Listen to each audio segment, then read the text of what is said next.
known the rules and filed a written protest during the meet.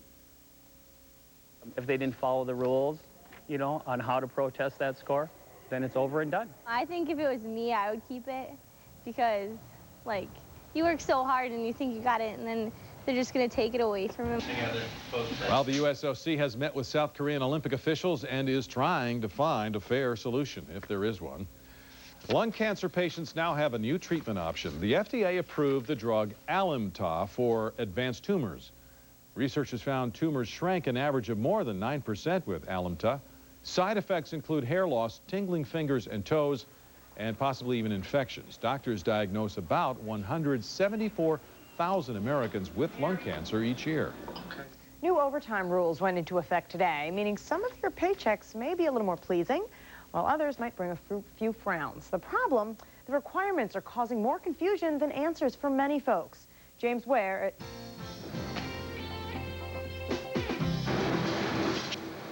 James Ware is a sous chef at a big Washington hotel. He worries about the new overtime rules. If I didn't have the overtime, my income would be cut at least by a quarter or better. His big concern, if he becomes a non-union chef, the new rules might cost him 10 hours a week of overtime pay. All the managers work a 10-hour shift. And unlike the non-union managers, we get paid overtime. The Labor Department says it's clarifying complex and outdated federal overtime rules. As of today, among those guaranteed overtime wage protections, all hourly workers and anyone earning no more than $23,660 annually. That will result in about another 1.3 million people getting overtime who don't have it today, and we also think that will strengthen overtime protection for about another 6.7 million people. But it's not that clear. While labor officials predict that almost no one earning less than $100,000 will lose their overtime privileges, they admit that 100,000 workers earning more than that could be hit. Labor advocates predict that as many as 6 million workers will find themselves fighting the new regulations, due in large part to new management descriptions. This is going to be a mess because they've said it doesn't matter what degree you have. What matters is what level of knowledge you have. And that's a very hard thing to test. The Department of Labor, for example, doesn't have people who can decide whether a cook has the same skills as somebody who graduated from a culinary arts school. The new rules specify that regardless of annual pay, most blue-collar workers like plumbers and carpenters, along with police and firefighters, are guaranteed overtime pay. This issue is expected to play a huge factor in politics during such a tight election year. For about a year, Democrats have been trying to block new regulations that would take overtime from anyone who already has it.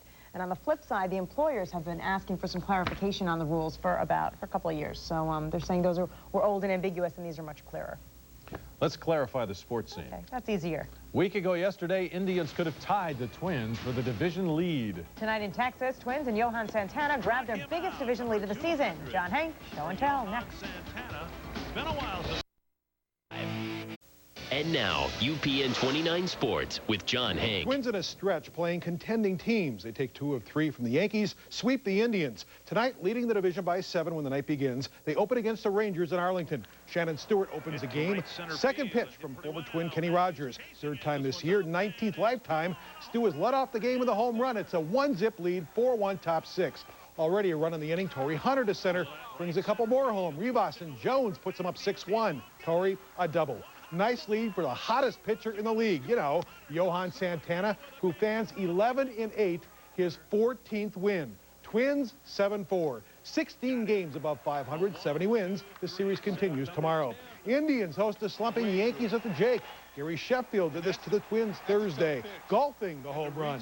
Indians lose 6-4. Twins lead the division by 8 on Cleveland, 9 on Chicago. Wow.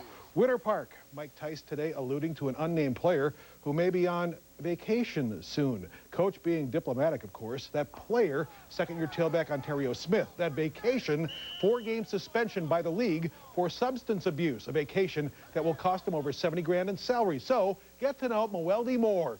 Vikings getting to know and really like the rookie running back out of Tulane. Third down, short yardage. He's the receiver out of the backfield. New challenge now, more playing time while learning NFL football. For me, I think it's more of the verbiage and some of the techniques. Just trying to catch on, be fundamentally sound, and then, you know, just relax and let yourself play the game. Weldy Moore is a great player. He's a great player. He stepped in here, hadn't missed a beat. You know, he's got to hone in on a few protection things, but as far as when he gets the ball in his hands, you know, he's a playmaker. He's quick. He's got great vision, explosive. I think he's got everything you need in the back, and you know, he's you know, borderline starting type back. Without the blocking of Matt Burke, the Vikes have not been running as much during the preseason. His sports hernia healing. Works today at Winter Park. He'll play 2 series a week from Thursday in Seattle. We'll be ready for the season opener against Dallas. With a potential lockout that will delay or cancel the NHL season, the World Cup has a different edge to it. Exhibition games begin tonight in Columbus for the U.S. and Canada. Islanders' Nick DiPietro in goal for the U.S. 1-1 late second. Newest member of the Wild, who signed from Boston, Brian Rolston, the blast in the goal. U.S. a 2-1 lead. One more mid-third, the old gopher Jordan Leopold in front. 3-1 U.S. exhibition win over Canada. Working out the offseason cobwebs, eh, Brett Hull? Well, you know, they can say whatever they want. There's no cobwebs. You know, hockey's hockey. It's like riding a bike. You know, just try to get those skating legs. But most of the guys have been skating, and you know, you just kind of get a feel for who you're playing with. There's a lot of pride in our locker room. There's a lot of egos that are in our locker room, but everyone seems to kind of put that aside and work for each other and work with each other. U.S. team training in Columbus. The Russians are training here in the Twin Cities. The first game at the X, a week from Thursday, the U.S. and Russia. We will play semifinal games at the X, also quarterfinal games, and one who was very prominent and made a big effort to get the World Cup games here was Herb Brooks. Herbie really tried to get this here. We should mention the U.S. women's soccer team beat Germany today at the Olympics. That was so soul satisfying. And you came in and just... Oh, I can't stop talking about these women. They're wonderful. They're absolutely fantastic. Way to go, ladies. We'll be right back. You thought nothing could come between. Don't forget the umbrella tomorrow, right? Yeah, showers the next several days. Very summery. And the straightening iron. This humidity is killing me. We'll all...